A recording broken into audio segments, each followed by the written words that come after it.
Okay, guys, this video will be the last one for unit number 4. We'll be checking, solving few problems. It's not much in terms of this unit. Simple problems only. Then last topic of this unit will be machine tool alignment. Few examples like lathe machine, milling machine, or drilling machine, how to do alignment test basics. Not much detail. So we'll jump on to the problems. Last video we discussed about probes and calibrations and all. This video will discuss about some numericals, simple numericals. I think the same problem only we discussed in the last video also. How it will be given in as a statement.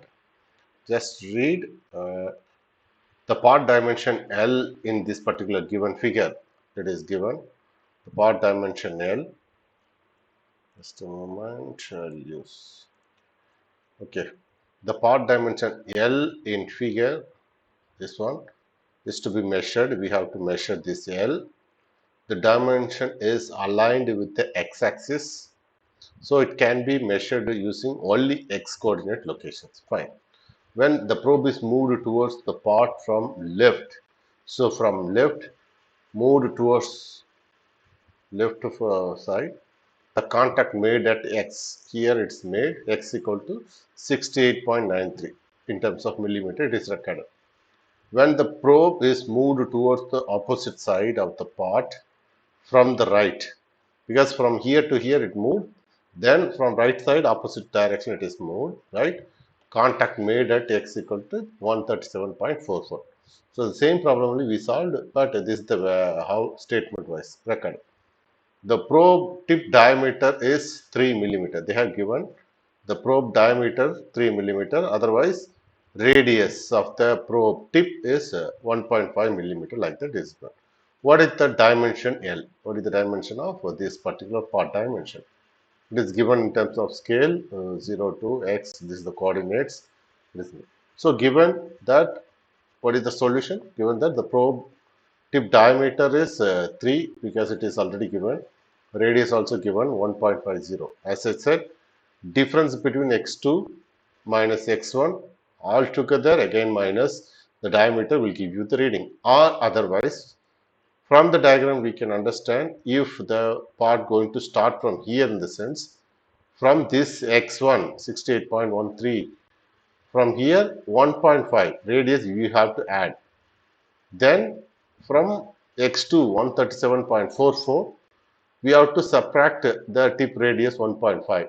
So in terms of x1, we have to add the tip radius. In terms of x2, we have to subtract the radius. Otherwise, overall, you can subtract to diameter. That is what we said. So how it is happened? x1 equal to 68.93 plus 1.5. You will be having 70.43. Then x2 137.44. Subtract the radius of the tip 1.5. You got 135.94 millimeter. Finally, length will be x2 minus x1. So after subtracting 137.44, you got 135.94. Then adding 1.5, you got 70. So with this difference, you will be getting 65.51 millimeter. That is what the length of this work is. So this is the one problem. Next one.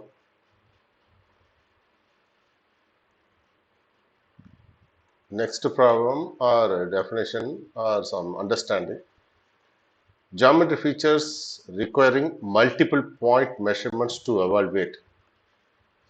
In how in CMM software it is being calculated. For example, a dimension of a part can be determined by taking the difference between the two surfaces which defining the dimension. The dimension of a part can be determined by taking the difference between two surfaces defining the dimension. The two surfaces can be defined by a point location, that is x1, x2, like that in terms of 2D. Two surfaces can be defined by a point location on each surface in two axes x minus y. The distance is L between 2 points location. So x1 y1 x2 y2 is given by In other words, like previously we calculated some other method, now the same method. If alternative method means L equal to length equal to plus or minus square root of x2 minus x1 whole square plus y2 minus y1 whole square. This is one one. If you have the two axes, if you have three axes, x, y, z, in the sense the distance L between two point location can be length equal to plus or minus square root of x2 minus x1 whole square plus y2 minus y1 whole square plus z2 minus z1 whole square. So with this we can able to calculate the length if two different points, either two coordinates x and y alone, or we have three coordinates x, y, z. In the sense we can use this. So to solve this one numerical, computing a linear dimension using CMM, how the CMM software calculates. A coordinates at two ends of a certain length dimension of a machined component have been measured by a CMM. Yes, coordinates at the two ends of a certain length dimension of a machined component have been measured by a CMM machine. Okay. The coordinates of the first end are 23.47, 48.11 and 0.25. Means x, y and z coordinates is given at the first end of, and the coordinates of the opposite ends are 73.52, 21.70 and 60.38. Here also x, y, z at the end, where the units are in millimeter. The given coordinates have been corrected for the probe radius. Determine the length dimension that would be computed by the CMM software. Here you should remember, in the previous problem we didn't give one statement like the given coordinates have been corrected for probe radius. It's not given in the previous problem, just given the radius or diameter of the probe tip. But in this problem they have given coordinates have been corrected for probe radius, in the sense already what is the radius of the probe is added with your x and y. Okay, x and y, all the coordinates they have corrected version only they have added. They didn't they didn't miss that. That's why it is added. Okay, so directly you can substitute in order in the equation to find out the linear dimension, that is length, as per the previous slide. It is given L equal to plus or minus square root of x2 minus x1 whole square plus y2 minus y1 whole square plus z2 minus z1 whole square, and also probe radius is corrected one. If the probe radius corrected one not given, instead they are giving radius of the probe, in the sense you have to subtract that. You have to subtract the radius, then only we can able to get the proper value. So now directly you substitute all the value 73 x2 minus x1, right? x2 minus x1 whole square, y2 minus y1 whole square, z2 minus, anyway it's the square root, it's given. So find the difference x2 minus x1, all the things if you get, you will be ending with 82.57. That is the length. This is another problem. Next one, hole location and diameter and sphere center and diameter calculation. How to do? For example, hole location and diameter. By measuring 3 points around the surface of a circular hole. By measuring 3 points, 1 to 3 points around the surface of a circular hole. You made a hole, circular hole. If you measure 3 points around the surface of the hole, the best fit center coordinates A, comma B, center coordinate A, comma B of the hole, and its radius can be computed. Okay, so you can, by measuring 3 points around the surface of the circular hole, the best fit center coordinates A, comma B of the hole and its radius R can be computed. The diameter equal to twice the radius. We know that in the xy plane, the coordinate values of the 3 point location are used in following equation for a circle to set up three equation with three unknowns. a minus x minus a whole square plus y minus b whole square equal to r squared. You know that how we can understand this. X minus a whole square plus y minus b whole square equal to r square, where a equal to x coordinates of the whole center, b is equal to y coordinates of the whole center, r is the radius of the hole. Solving three equations, you will be getting three equations which yields the value for a, b and r. The diameter, of course, two times we can able to solve.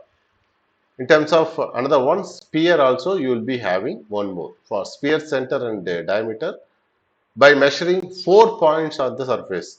In terms of whole location and center, by measuring 3 points. But in terms of sphere center and diameter, by measuring 4 points on the surface of your sphere, the best fit center coordinates a, b, c and the radius r can be calculated. The coordinate values of the 4 point location are used in the following equation for a sphere to set up four equation with four unknown values: x minus a whole square plus y minus b whole square plus z minus a whole square equal to r square. Here a, b, c represent the for x and y and z coordinates of the spine of the sphere. Okay, there is an example for the same case, like center and diameter. Center and diameter means the previous one, the center and diameter. So you have to make three equation and find out unknown values a, b and r. Let's see. Determine the center and the diameter of a drilled hole. They are asking center and the diameter of the drilled hole. 3 point locations on the surface of a drilled hole have been measured by a CMM in the x, y axis. Because we discussed x and y axis only. X and y axis, the three coordinates are 3 points because we have to measure by measuring 3 points. Here they are also measured 3 points. 3 point locations on the surface of your drilled hole have been measured. So in the sense there is a circular hole, you measured 1, 2, 3. For example, there is a circular hole, you measured in 1, 2 and 3. Each coordinates are given here x, y, x, y, x, y. From these three, you can able to calculate the center of this particular hole and also diameter. Center, if we know in the sense, it's easy for us to calculate the radius. From the radius, we can able to calculate the diameter. Okay, that is what the problem. So, 3 point location on the surface of your drilled hole have been measured by a CMM using in the XY axis. The three coordinates are first for point 1, 34.41, 21.07 in terms of millimeters, and second point and its xy is 55.19, 30.50, and for the third is 50.10, 13.18 millimeter for point 1, point 2, point 3. The given coordinates have been corrected for the probe radius. Remember, here also they have given the given coordinates have been corrected for probe radius. If it is not corrected for probe radius, if it is radius are given, then you have to adjust the values. Remember, so if corrected for probe radius, fine. If the radius is given, it is not corrected means you have to consider that one when you are doing calculation. Remember, okay. So here clearly, sometimes they will be giving the radius and also they will be giving radius. The coordinates are have been corrected for probe radius also given and radius. So you might think, oh, radius are given, we have to correct it. No, whether first of all radius are being corrected or not, you have to check. The statement is there. The coordinates value which is given for the 3 points is corrected or not, you have to check. If it is corrected, fine, no need. If not corrected, you have to correct it. From the given points, what are the radius of the tip, you have to correct it and keep that point as a for calculation purpose. Otherwise, everything will go wrong. So now already they correct like coordinates have been corrected for probe radius, fine. So now what to do? Determine coordinates of the whole center and whole diameter as they would be computed by the CMM software. The CMM software will do this purpose. So what is the equation you have to make? As per that definition, x minus a whole square plus y minus b whole square equal to r square, and you have to make three equations, and solving for the unknown, you will be able to get the center distance, center point, and also diameter. So first one, x 34.14 minus a whole square plus 21.07 minus b whole square equal to r square. Second one, 55.19 minus a whole square plus 30.50 minus b whole square equal to r square. Then 50.10 minus a whole square, 13.818 minus b whole square equal to r square. So equation 1, 2, 3. So expanding each of the equations we have, will be having multiplying this. Okay, multiplying means squaring all the things. You will be having again one more term, then substituting 1 and 2, setting equation 1 and 2. If you consider equation 1 and 2, you will be getting another equation, and you can able to estimate one more parameter. From this you will be getting in terms of b and representing a, then equation other any two and 3 they taken and they get. So this is with the relationship, the b in terms of a relationship, a in terms of b relationship. Okay, substituting any one, substituting this one for b. If you want to calculate b, then substitute this here. B is already calculated, substitute here, you will be able to get the a. Then once you got the a, you can able to get b also. Once you got the b, fine, substitute a and b, you will be able to get the r value, r square value. From that square root you take r, then diameter also easy. So it's a step by step procedure. Where student used to do mistake is value submission and multiplication and all. Simple. First they identified all the coordinates for 3 points. Like first point x and y is given, second point x and y is given, third point x and y is given. So with these xy points, constructed three equations, expanding that or multiplying the squares, a squared or something. Okay, like a minus b whole square plus some equations, right? So what is what they done? Let's see. Okay, yes, multiplied.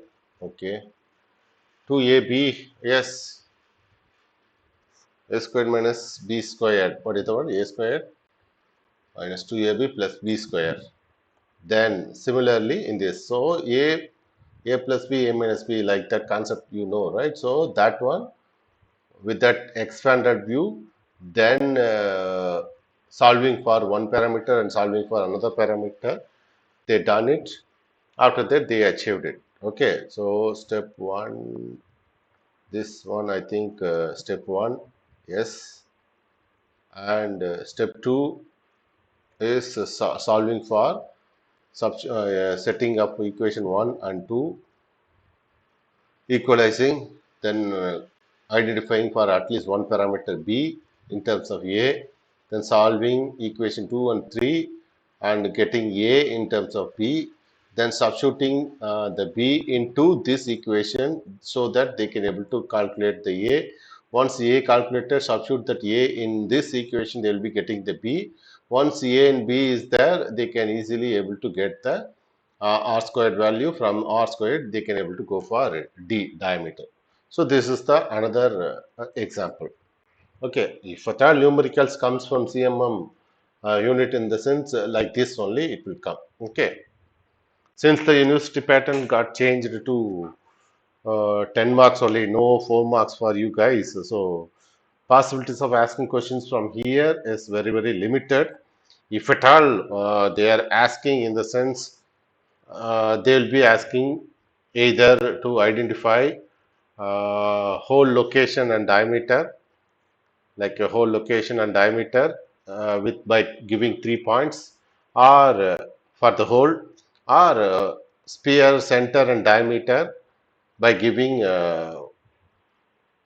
points. Okay, 4 points. Then you have to frame 4 equations, solve it, and you will be able to get for the sphere center and diameter. So if at all they want to ask some problem, they will be asking from these, or 6 marks from some definitions or some explanation, and numericals, like that they may ask. Or since it's a big questions are 10 marks only, so problems may be coming for this unit. So you have to prepare. It's not complicated one. Then last topic in this unit is alignment test in machining tools. Why we need to do need for machine tool metrology in the sense, in order to maintain geometry accuracy of the machines. So first of all, machine need to be in perfect condition. Then only we can able to make components from that also will be good. So to maintain geometrical accuracy of the machine, we need to think about the machine tool metrology. In order to, if we could able to maintain the geometry accuracy of the machine, we could able to maintain the geometry accuracy of the machine to components as well. And also to ascertain the condition or performance of the machine tool, inspection charts are available, which enable the manufacturer or inspector to check the variation alignment against the prescribed limits. For example, one alignment up to some limit it can go, that allowable tolerance needs to be given. That will be stored as a checklist or instruction charts. It is available in the plant. So inspector or manufacturing person needs to check, and they have to check that issue, like alignments, whether this is within the limit or not. If it is within the limit or prescribed limit, they can go for production. If not, they have to correct it. Alignment test to check the relationship between forms and the position of the machine tool parts and the displacement relative to one another when the machine tool is unloaded. Remember, unloaded, it's not under loading condition. Under unloading condition, how that is there? Loading condition or unloading condition, this is not about heavy load or do if it is doing some machining or something. Okay, during unloaded condition, it should needs to be alignment test needs to be performed. Like what are the things? Forms and position of the machine tool parts or displacement relative to one another can be checked. Alignment accuracy of the machine tool under static and dynamic condition are very important. Okay. So what are the things will be used for measuring the alignment issue? In the sense, we'll be using dial indicators, they'll be using mandrels, test mandrels, different shapes, straight edges, spirit level or standard squares, straight edges or spirit level, like this. They'll be using for alignment test. Accuracy of the machine tool employed should be higher than the accuracy of the parts or components being manufactured. Yes, of course, machine needs to provide better accuracy. Then only what all the component being produced will come with different accuracy. Okay, it should be the accuracy of the machine tool employed should be higher than the accuracy of the components that is produces. Okay, and these are all the tools: dial indicator, test mandrels, straight edges, spirit level, standard square. So this is what people will be using for, mostly using for uh, testing the alignment of the machine tools. So in terms of lathe, they will be using dial indicators. Quality of the slide base, you know what is slide base? In slide in sides, you'll be having a, like a kind of cone kind of shape, that is slide waves. So where you will be keeping, or where your garage will be moving sideways, so you can use the dial indicator. Or accuracy of the spindle, if you want to check the accuracy of the spindle, you can use dial indicator. In terms of understanding the accuracy of the spindle, that this test is to related to the true running of the spindle, and the center located in the spindle along with the alignment, parallelism, perpendicular of the spindle with the other axis concerned to the machine tool. So true running of the center, how to check? This is how you have to check the true running of the center. So this is the live center, or this is the spindle or headstock here. A spindle is connected, where you will be having check, and you are adding, you will be keeping the live center. And the cone, you can keep the dial indicator and do the complete rotation, so that what all the deviation is happening here, with that you can able to find full rotation. If you do, you can able to find the alignment issue of the spindle. Okay, so it's a similar like a comparator you used, right? Here there will be a range will be given, or some limit charts will be given by the original equipment manufacturer of this what is a lathe machine. According to that, if there are allowance given within that range, if it is available, we can able to use it. Okay. The live center may be loaded into the lathe spindle. This loading and previously I said unloaded condition is totally different. Remember, machine tool is unloaded is different. It's not machining or doing some cutting operation and all. It is just unloaded.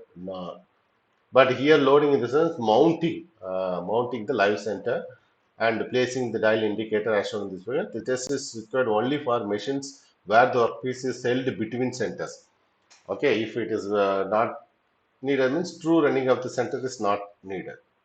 Then true running of the center, same thing. You will be having spindle and live center and touch check. Workpiece has to rotate with the headstock or live center. Workpiece needs to be rotated. Headstock center or live center should rotate truly with the spindle axis. Yes, this is the spindle axis. This spindle or workpiece needs to run truly with this. Then only what all the turning operation you are doing will be fine. So you have to place your plunger and check that the dial reading should not exceed 0.03 millimeter. This is the allowable uh, allowance which is given by the manufacturer. So maybe in the chart they can able to see this one. So it depends on the company which who makes the lathe machine. They will be giving some reading. So dial reading should not exceed 0.03 millimeter, means if the value which you are getting is between this or even 0.03, in the sense we can say the center is running, true running is happening. Okay. Then true running of the spindle. If you want to check, live center is different. Now true running of the spindle. True running of the spindle is taper shank of the test mandrel. Means in test mandrel, where is the test mandrel? So this is the test mandrel. There will be a shank available. In the shank, taper shank needs to be inserted inside the spindle of the headstock. Here you have to insert. Plunger of the dial indicator rests on the cylindrical surface of the mantle. Maybe here you have to again this is the saddle or garage. Garage, over the garage saddle will be there. Above the garage saddle you will be keeping the dial indicator. One plunger needs to be touching on the cylindrical surface of the mantle. Okay. The spindle is rotated slowly and readings of the dial indicator are noted. The deviation should not normally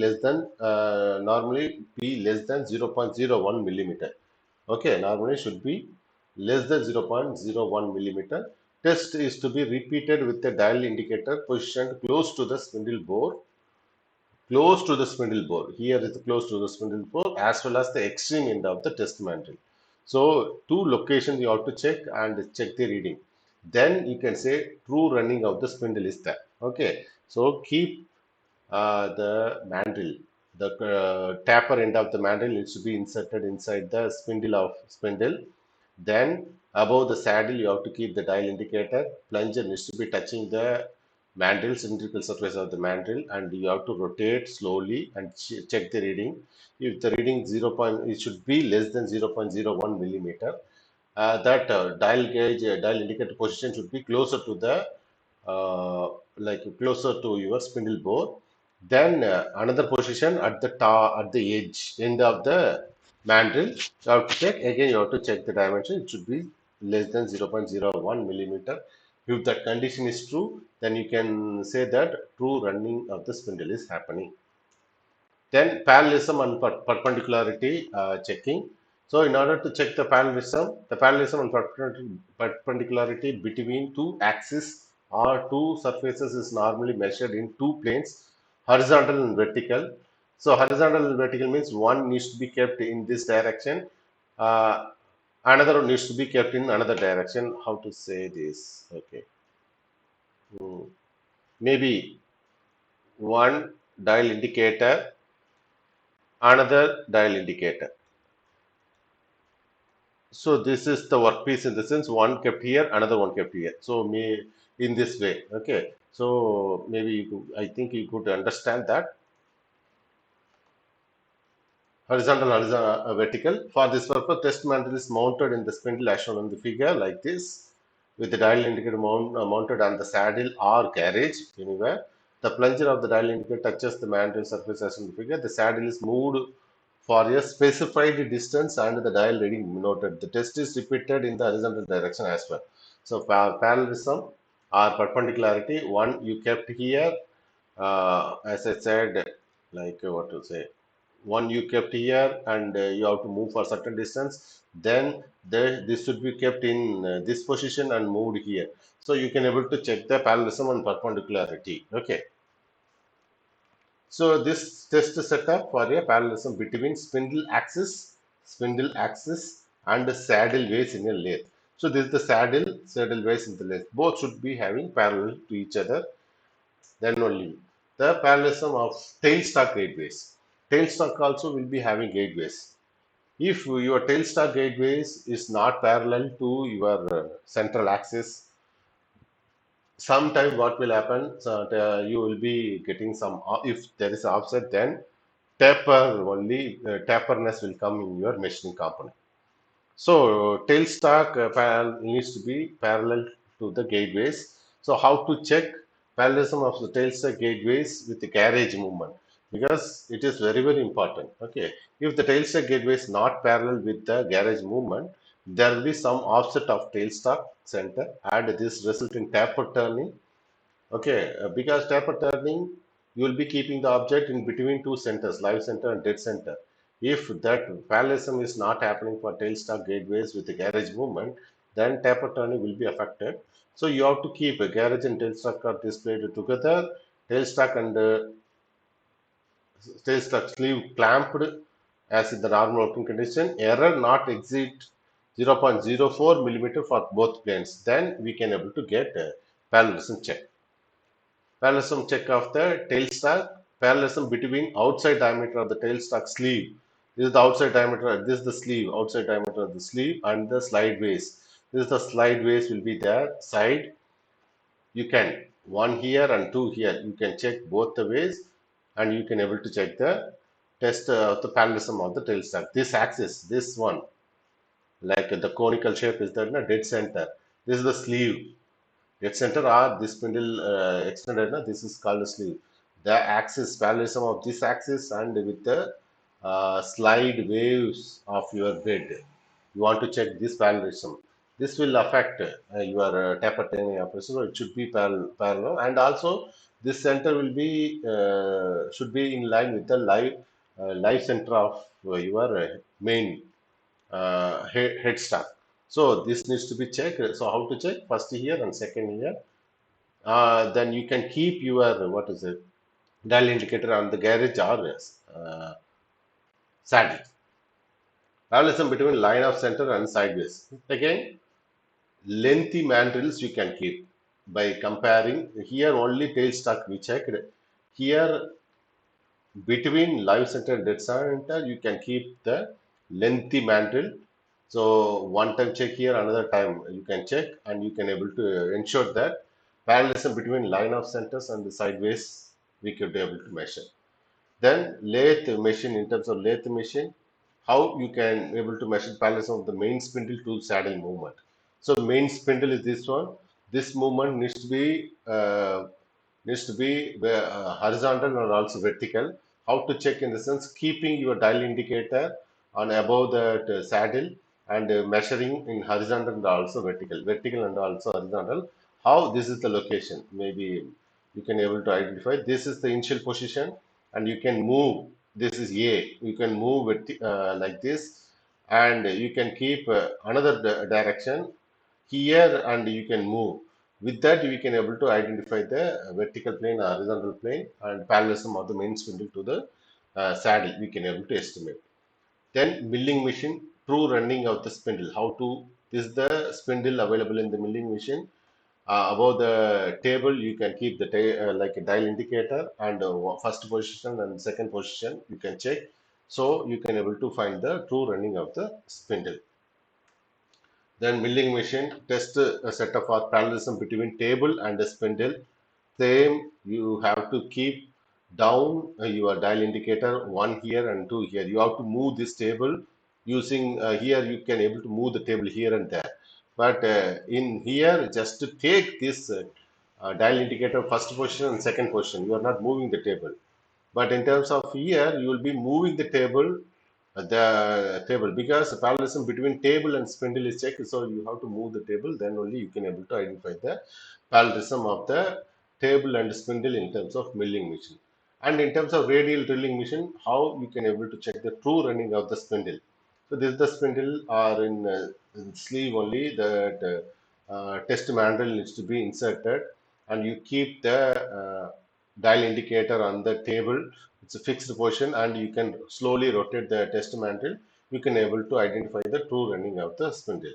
Definitely for each and every alignments, they'll be given certain allowance value. Within that, if it is coming, we can accept that. And perpendicularity between spindle and the base plate. Spindle and the base plate perpendicularity, you can keep the dial indicator. In mandrel, you can have a adapter or attachment, and the plunger needs to be kept touching the table, and you can rotate. Then you can able to identify the perpendicularity between the spindle and the base plate. Then radial drilling machine, the perpendicularity between feed movement. Feed movement is this one, feed movement and the base plate. So this is the base plate, and the feed movement is there. So how it is in the sense, you can keep some test workpiece like that and move the dial indicator. Plunger is positioned in horizontal way, moving here and there. By moving this perpendicularity moving, dial indicator should not change. Then we can able to identify the what to say, perpendicularity between feed movement and the base plate can be checked. Okay, so up to here is the unit number what is it, 4 is completing. So last portion is a few numericals from CMM. You have to remember this simple one, and this equation for length measurement from linear dimension we can able to measure. And another one problem is whole location and the diameter from the three measured points. How to calculate the center point of the hole, and also diameters, and also sphere center and diameter. In the sense, you will be having 4 points. From the 4 points, you can able to get the center point and the radius and the diameter you can able to. So you have to make equation x minus a whole square plus y minus b whole square minus r square. Then you will be getting three equation in terms of hole location and diameter, and the sphere center and diameter. You'll be getting four equations. Solving that equation and finding for the unknown, you will be able to get the center points A and B. Then you can able to get the radius and diameter also. Okay, and alignment. Some of the machine tool alignment we have discussed. Alignment test for different lathe machine, milling machine, radial drilling machines, and all. So this is the last topic for our unit number 4. I hope you guys will be checking my videos and also referring the PPT. I hope it will be useful for you guys. If you have any doubt, you can interact with me personally. Okay, thank you. Take care. Best wishes.